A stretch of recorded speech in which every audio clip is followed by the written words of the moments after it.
Today I'm going to share with you what I've learned about budgeting that helped me pay off $91,000 in debt and become debt-free. I've personally used this technique for many years, and it has seriously changed not only my outlook on debt, but it also changed my personal finances. When I was trying to pay off debt, I tried every budgeting method available, but they all felt restrictive and it just did not work for me.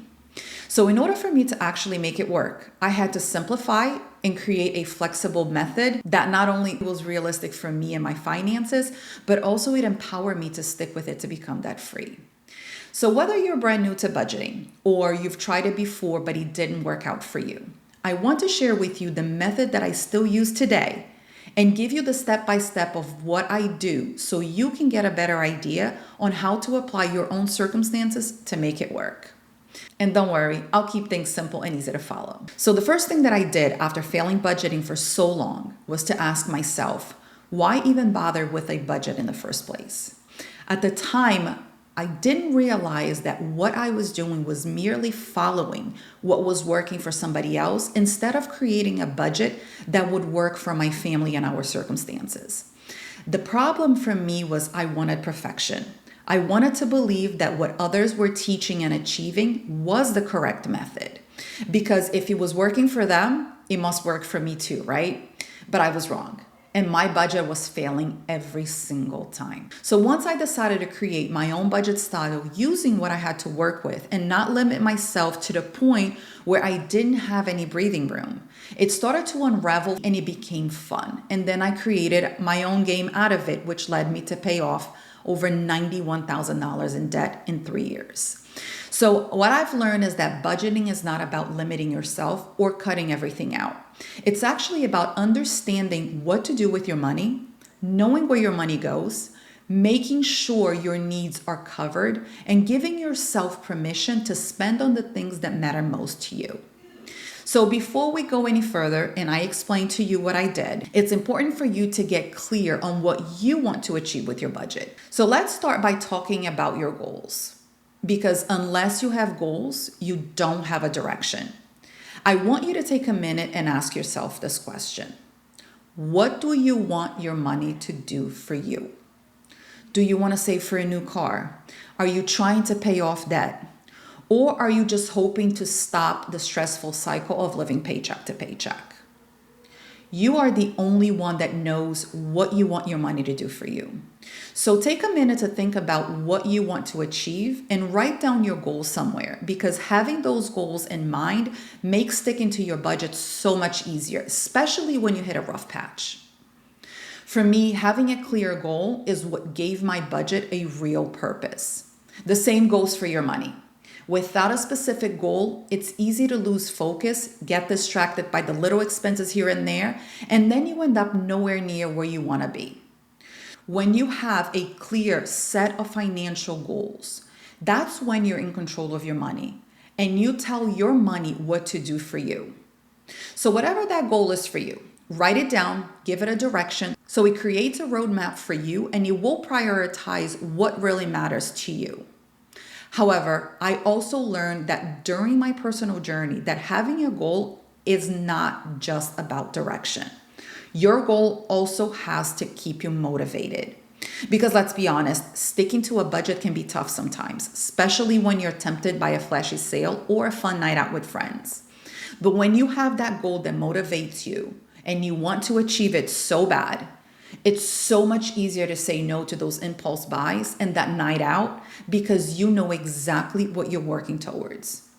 Also, setting goals help you track your progress. So when you see yourself getting closer to achieving that goal, maybe your savings account is growing or your debt is shrinking, that sense of accomplishment can help you keep going even when things become challenging. Okay, so now that you've got your goals in mind, let's talk about the next piece of the puzzle that is going to help you create a budget that can work for you. And that is figuring out your income. This step is so much more important than you realize because your income is the foundation of your entire budget. If you don't know exactly how much money you have coming in, it's almost impossible to make plans that work. So what do I mean by income? I'm talking about your take-home pay. the money you actually see in your bank account after taxes and deductions are taken out. Income also includes any side hustles, freelance work that you might do, child support you may receive, or any other form of money that you receive during a period of time. So if your paychecks are pretty consistent, this is as simple as looking at your last pay stub.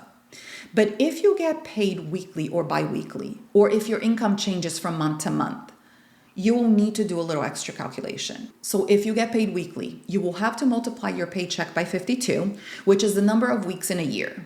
And then you're going to divide it by 12 to get your monthly average. If you are paid bi-weekly or every 2 weeks, multiply your income by 26 weeks and then divide that by 12 to get your monthly average. And if you have inconsistent income, maybe you work on commissions or your hours change a lot, you will need to add up what you've made over the last 3 months and divide by 3 to get a good estimate of your average monthly income. It's also a good idea to grab your bank statements, pay stubs, or even open your own banking app to double check you have calculated all the money you have coming in. You want to be as accurate as possible with your income because overestimating can throw your whole budget off track. And here's a quick tip. If you get paid bonuses or have income that just comes in a few times a year, try to break those down into a monthly amount so you're not accidentally counting on money that won't be there every month. Now, once you have added all your income, you will have your true monthly income. This number is going to guide every decision in your budget. This is what you will use to make sure that your expenses line up with your reality. And it's how you will know if you have room to save, pay off debt, or maybe even treat yourself a little. All right, now that I have you thinking about your goals and you know what you need to include to calculate how much money you have coming in each month, it's time for a real eye-opening step, and that is tracking your expenses. This is where I struggle the most and cause my budget to fail every single time because honestly, I was not giving myself the breathing room I needed in my finances when I was trying to stick to a budget that was created by somebody else. And let me tell you, this is where a lot of aha moments happen. You may be genuinely surprised when you see where your money is actually going that you may not have accounted for. So what do I mean when I say to track your expenses? Basically, what I'm saying is that you need to take a good look at your lifestyle, at every dollar you're spending. Remember, this isn't about judging yourself or feeling guilty. It's just about getting the facts, the real numbers, so you know what you need to do for your personal circumstances. Think of it like turning on the light in a messy room. Once you see the mess, it's a lot easier to clean it up. So to start tracking your expenses, I highly suggest you start by looking at your fixed expenses first. These are the bills that are pretty much the same every single month. Things like your rent or your mortgage, your car payment, your insurance, maybe a gym membership or streaming services. These are usually the easiest to list because they don't change much and you probably already have them set up as auto pay. Once you have your fixed expenses done, then you can proceed with your variable expenses. These are the expenses that change from month to month, like your groceries, your gas, your eating out, your shopping, entertainment. This is where I actually underestimated how much I was actually spending. So if you're not usually tracking your expenses, it's easy to underestimate what you're spending your money on. You might think you only spent $100 a month on coffee or takeout, but when you add it all up, it could be a lot more. That's why it's so important to be honest and very detailed when you're tracking your expenses. And also don't forget about all those occasional expenses that sneak up on you. I'm talking about things like birthday gifts, car repairs, annual subscriptions, or even holiday spending, because these expenses don't happen every month. It's easy to overlook them, but they're still part of your financial picture. One trick that worked for me was to look back at my bank statements from the past few months and write down anything that popped up more than once or twice a year. Then I average those expenses out over a year so I am not caught off guard when they come around. But just in case you're wondering, how do you actually track all of this? Well, there's a few ways. Some people love using simple notebook or spreadsheet, while others prefer budgeting apps that connect right to their bank account and do the heavy lifting for them. The method you choose doesn't matter as much as just making sure you're capturing everything so you can see the bigger picture. I personally love spreadsheets and my planner for tracking because that's what works for me. So if you're interested in a spreadsheet, I have a link to my step-by-step budgeting spreadsheet and I'll leave it in the notes below. And here's why tracking your expenses is a powerful move. Because once you see where your money is really going, you can start making choices that line up with your goals. Maybe you realize you're spending more than you thought on the little things that don't really matter to you right now, or you spot a subscription you forgot you were paying for. This is your chance to take control and make sure your spending reflects what's actually important to you. So take the time to track every expense, even the small ones. It might feel tedious at first, but trust me, it will be worth it. Now, once you have a clear picture of all your spending, you will be ready for the next step, which is fitting all this information into a budgeting style that fits your financial life. This is where budgeting really starts to get personal because now it's time to start using a budgeting style that actually fits your life and your circumstances. But keep in mind that there's no single right way to budget. Just like there's no one-size-fits-all pair of jeans, your budget should fit you, your lifestyle, your habits, and your goals. There are some people that love the structure and want to know exactly where every dollar is going, while others need a little bit more flexibility. The good news is there are several budgeting methods out there, and you can experiment until you find what method feels right for your situation, or you can create your own like I did. So let me walk you through a few of the most popular budgeting methods so you can see which one might be a good match for you. Let's start with the 50-30-20 budgeting method. This one is super simple and great if you like having clear guidelines without a lot of nitpicking. Basically, you divide your income into three major categories. 50% goes to your needs, like your rent, your groceries, utilities, and transportation. Then 30% of your income is for your wants. So that's your fun money, dining out, hobbies, or those little treats that make life enjoyable. And then the remainder 20% goes towards saving and debt repayment. It's a straightforward method and it gives you a lot of flexibility while still making sure you're covering all your bases. However, those percentages does not have to be 100% fixed because you can adjust the percentages according to your current situation and what fits your life the best. You could do the 60-30-10, for example, so just keep that in mind. Now, if you're the type that really likes to be very detailed and make sure that every dollar is accounted for, you might love the zero-based budgeting method. With this budgeting method, you start with your total monthly income and assign every single dollar a job, whether it's going to bills, savings, groceries, or entertainment until you hit zero. That doesn't mean you spent all your money. It just means you've planned for every single dollar. This method is awesome for people who wants to feel totally in control and make sure nothing slips through the crack. And then there is also the envelope system, which is a bit old school, but still effective as well, especially if you tend to overspend in certain areas. With this envelope method, you put cash into separate envelopes for each spending category, like your groceries, gas, and eating out. When that envelope is empty, that's it for the month. You don't spend any more than what you had in the envelope. It's a great way to physically see how much money you have left to spend and keep yourself in check. And of course, there's other methods out there as well, and you can always mix and match to create a system that works for you.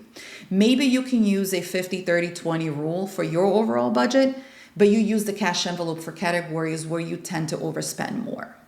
Personally, I use the combination of the paycheck budgeting method and the calendar method. As a visual thinker, I like being able to see when my money is coming in and when my bills are due. This combination helped me stay on top of my cash flow while making sure every due date is covered without stress. The point is, your budget should work for you, not the other way around. So don't be afraid to try out different methods and see what feels right. And also remember, it's totally normal to make adjustments as you go. The goal is to create a budgeting system that helps you stay on track, reach your goals, and enjoy your life.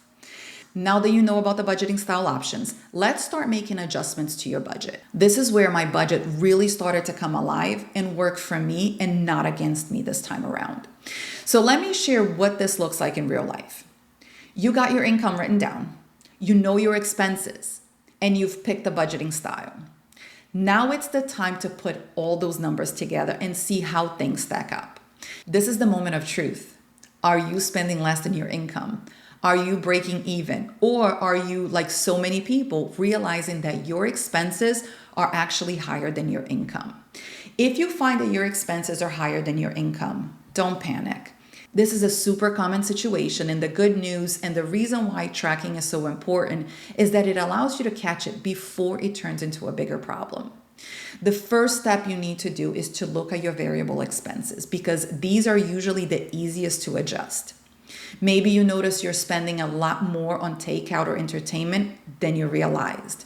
Or maybe the little impulse buys are adding up faster than you thought. This is your chance to get creative and see where you can cut back without feeling totally deprived. Sometimes making adjustment means making some tough choices. You might have to say no to a few things for now so you can say yes to the bigger goals tomorrow. But remember, this isn't about punishment. It's about giving yourself more freedom and control in the long run. And it's okay to start small. Even trimming $20 to $50 from a few categories can make a big difference over time. Now, on the flip side, if you find that you have money left after covering all your expenses, that is great news. That's a fantastic place to be. Now you get to decide what to do with the extra cash. Maybe you want to put more towards your savings, pay off that a little faster, or even treat yourself to something special. The point is, you're making those choices intentionally instead of wondering where your money went at the end of the month. And also, here's something a lot of people don't realize. Your budget isn't supposed to be set in stone.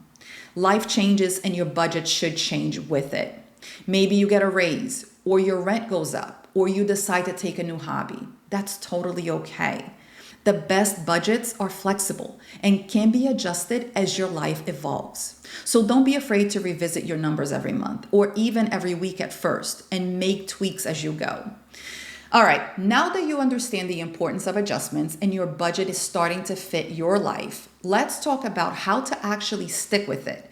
Because let's be honest, this is where a lot of people struggle. It's one thing to set up a budget, but it's another thing entirely to follow through month after month. Let's start with automation. One of the best things you can do for your finances is to put as much of your budget on autopilot as you can. So for example, if you're saving for something big, like an emergency fund, a vacation, or a new car, set up an automatic transfer from your checking account to your savings account every payday. That way, you don't even have to think about it. The money just moves over before you get a chance to spend it. The same goes for bills. If your bank or service provider lets you set up automatic payments, just do it. This helps you avoid late fees, missed payments, and the stress of remembering every single due date. But automation isn't just about convenience. It also helps you build good habits without having to rely on willpower alone. When your savings and bills are taken care of automatically, you're less likely to spend money that should be going towards your goals. Automation is like setting up guardrails for yourself, so you stay on track even on those busy and forgetful days. Now, let's talk about tracking your progress. Even with automation, it's still super important to check in with your budget regularly. This doesn't have to be a big, scary task. In fact, it can be as simple as setting aside 10 to 15 minutes once a week, or even just once a month, to look over your spending and see how you're doing. Personally, I review my budget every week. I do have some expenses that are automated and some expenses that I prefer to have more control over and pay for as I go. But every Friday, I take a few minutes to update my budget and review what is coming up so I know what I need to take care of. The importance of reviewing your budget is to compare what you plan to spend with what you actually spent. If you notice you're consistently overspending in one area, that's a sign you might need to adjust your budget or your habits. Also, the fun part of budgeting is don't forget to celebrate your wins, no matter how small. Maybe you stuck with your grocery budget this month, or you managed to put a little extra into savings. Give yourself a high five. Progress is progress, and those little victories add up over time, and it's fun to watch them as they happen. So remember, budgeting isn't about being perfect. It's about being aware, making adjustments, and moving forward with your goals, one step at a time. If you slip up or something unexpected pops up, because let's face it, life happens, don't beat yourself up. Just regroup, make any necessary changes, and keep going. The more you practice, the easier it gets, and the more confident you will feel about your money. Also, if you'd like to learn more, don't forget to subscribe for more personal finance tips. Thank you for watching, and remember, you are in control of your money. It doesn't control you. See you in the next video.